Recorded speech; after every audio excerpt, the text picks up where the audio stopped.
नमस्कार प्रिय दर्शक कथा बोलते एसेছি আমি প্রতাপগিরি সকলে প্রীতি এবং শুভেচ্ছা নিন। আপনারা দেখছেন কাকদ্বীপ টিভি।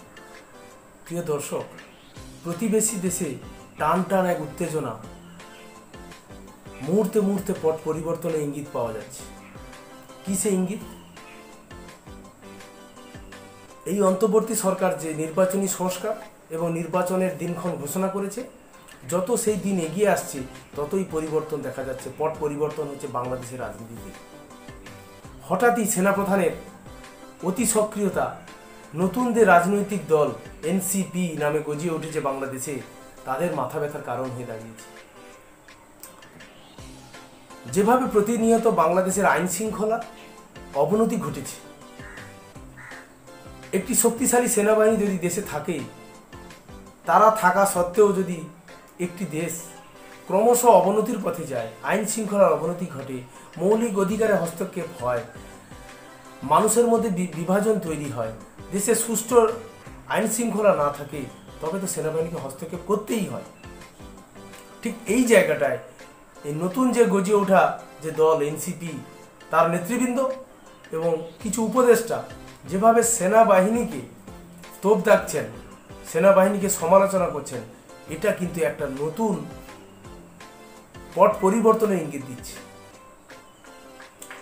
মূলত এখন দেশে যে বাংলাদেশে যে দুটি বিভাজন দেখা গেছে, একটি হচ্ছে মুক্তিযুদ্ধপন্থী, একটি মুক্তিযুদ্ধ বিরোধী। আমরা যদি পার্সেন্টেজ হিসাবে দেখি, 90% মানুষ কিন্তু মুক্তিযুদ্ধপন্থী, কিন্তু রাষ্ট্রীয় ক্ষমতার চাপে তারা প্রতিবাদ বা প্রতিবাদের ভাষাটা সেভাবে রাখতে পারছে না, কারণ রাষ্ট্রীয় দমনপীড়ন নীতির কারণে তারা মুখ বুজে থাকতে বাধ্য হচ্ছে। আর এই যে 10% যারা চায় মুক্তিযুদ্ধের ইতিহাস থেকে ভুলিয়ে নতুন এক ইতিহাস লিখতে, জুলাইয়ের আগস্ট বিপ্লবের ইতিহাসটাকে প্রাধান্য দিতে, তাদের কাছে রয়েছে রাষ্ট্র ক্ষমতা, তাদের কাছে রয়েছে রাষ্ট্র পরিচালনার ক্ষমতা।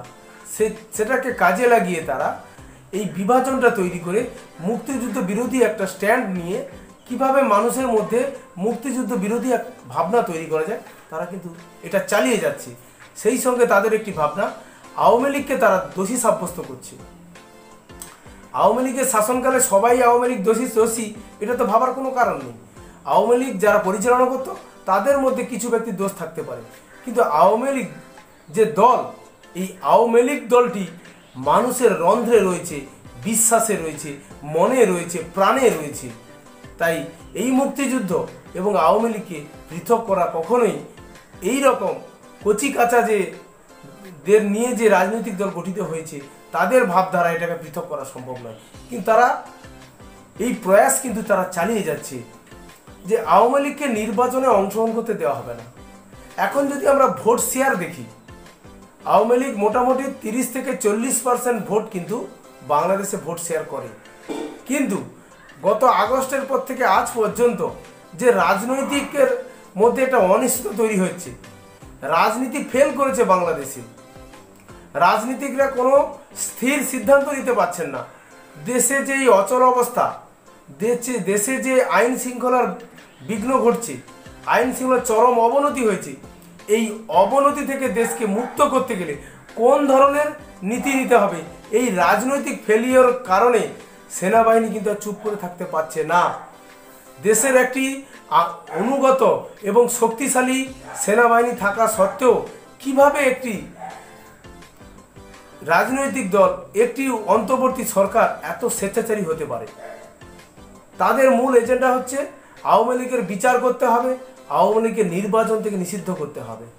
কিন্তু বৈশ্বিক যদি রাজনীতি আমরা লক্ষ্য করি, দেখব আওয়ামী লীগকে নিষিদ্ধ করে যদি বাংলাদেশে নির্বাচন হয়, সেই নির্বাচন কিন্তু আন্তর্জাতিক স্তরে কখনোই মান্যতা পাবে না। যে সরকার আসবে সেই সরকারকে কেউ বৈধতা দেবে না, বা সেই সরকার বিশ্বের দেশগুলোর কাছে গ্রহণযোগ্য হয়ে উঠবে না। এটাই কিন্তু প্রতিপাদ্য বিষয়। সেনাপ্রধানকে এটাই অনুধাবন করি ইউনূসকে কখনো বলেছেন, রাজধর্ম পালনের কথা বলেছেন, যে আপনি রাজধর্ম পালন করুন। আর এই যে নবগঠিত রাজনৈতিক দলের নেতৃবৃন্দ যারাও একসময় উপদেষ্টা ছিলেন, হাসান আবদুল্লাহ, এদেরকে সেনাপ্রধান ডেকে যেভাবে গোপন মিটিং করেছেন, যে একজন আসামি যার বিরুদ্ধে কমপ্লেন রয়েছে মোহাম্মদ ইউনূস প্রধান উপদেষ্টা, তাকে কিভাবে আমরা প্রধান উপদেষ্টা পদে মেনে নিতে পারি? তার বিরুদ্ধে তো কমপ্লেন রয়েছে, অভিযোগ রয়েছে। তাই এই রকম ব্যক্তিকে কখনোই আমরা মেনে নিতে পারবো না। তিনি কেন প্রধান উপদেষ্টা থাকবেন? একটি খেদের সঙ্গে সেনাপ্রধান বলেছেন যে বুকে পাথর চেপে আমি কিন্তু ইউনূসের প্রধান উপদেষ্টা পদটা মেনে নিয়েছি। তবে এখানে কোথাও ইঙ্গিত দিচ্ছে মোহাম্মদ ইউনূসকে সেনাপ্রধান প্রথম থেকে মেনে নেননি এবং তার কার্যকলাপ সেনাবাহিনীকে সন্তুষ্ট করতে পারেনি, দেশবাসীকে তো নয়।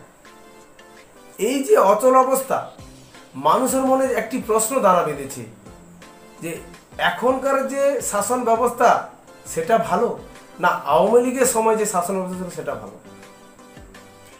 একটি ট্রেন্ড লক্ষ্য করা যাচ্ছে, সমীক্ষাতে লক্ষ্য করা যাচ্ছে আওয়ামী লীগের জনসমর্থন এখন 60%, প্রায় 30-40 অতিক্রম করে 60%-এ চলে গেছে। মানুষ চাইছে যে আওয়ামী লীগ ফিরুক, শাসন ব্যবস্থায় ফিরুক, শেখ হাসিনা দেশের হাল ধরুক, তার ভিত্তিতে শাসন ব্যবস্থা পরিচালিত হবে, দেশের শান্তি শৃঙ্খলা এবং এক সুন্দর পরিবেশ, যে গণতান্ত্রিক পরিবেশ ফিরে আসুক। কিন্তু এই নতুন দল এই যে অন্তর্বর্তী সরকার, এরা কিন্তু চাইছে হাসিনার দলকে ব্যান করতে, নিষিদ্ধ করতে। তবে এদের পথটি প্রশস্ত হবে। BNP, Bangladesh nationalist party, Khaleda Zia যার নেত্রী, তিনি এখন উপলব্ধি করতে পারছেন বা কিছুদিন উপলব্ধি করেছেন যে এই যে নবগঠিত দল এবং অন্তর্বর্তী সরকার, এই দলটি কিন্তু সবসময় চাইছে বিএনপি এবং আওয়ামী লীগকে ক্ষমতা থেকে দূরে সরিয়ে চরমপন্থী মনোভাবাপন্ন যে দলগুলো রয়েছে তাদের সঙ্গে একত্রিত করে বাংলাদেশের রাজনৈতিক ক্ষমতা দখল করা।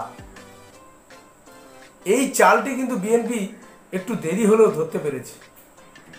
তাদের নেতা নেত্রীর কথায় উঠে এসছে যে আমরা আওয়ামী লীগকে নিষিদ্ধের পক্ষপাতী নই। তাই তো রাষ্ট্রপতি বহাল তবিয়তে রয়েছেন, এখনো পদে রয়েছেন। সেনাপ্রধান তার ক্ষমতায় এখনো রয়েছেন, তাদেরকে সরানো যায়নি। তাই বাংলাদেশের প্রতিকূল পরিস্থিতি থেকে তাদেরকে বের করে আনতে গেলে অবশ্যই এই দুটো রাজনৈতিক দল, বিএনপিকে সঠিক সক্রিয় অবস্থান নিতে হবে।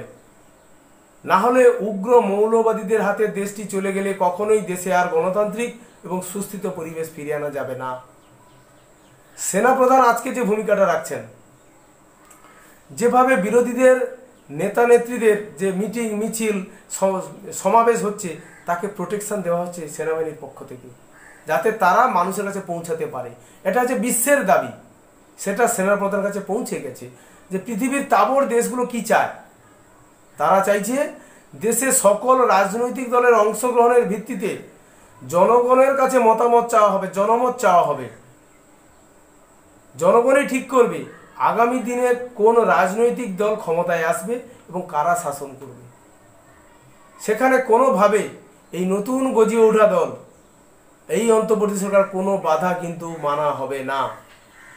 সেই লক্ষ্যে সেনাপ্রধান এগিয়ে চলছেন এবং আগামীতে সেনাপ্রধান কি ধরনের সিদ্ধান্ত নেবেন সেটা কিন্তু সময় বলবে। তবে খুব কাছেই কিছু একটা বড় অঘটন ঘটতে চলেছে। আরও কিছু ঘটনার জন্য আমাদের অপেক্ষায় করতে হবে যে কি হচ্ছে আগামী দিনে। এটাই কিন্তু দোস্ত, পট পরিবর্তন হবে। এই ইউনূসকে হয়তো বিদায় নিতে হবে এবং যে ষড়যন্ত্র করা হয়েছে নতুন দল করে, সেটা কখনোই সফল হবে না। আগামীতে দর্শক দেখতে থাকবেন। পরবর্তী প্রতিবেদনে অবশ্যই আপনার সামনে হাজির হব। ততক্ষণ পর্যন্ত বিদায় দিন। নমস্কার।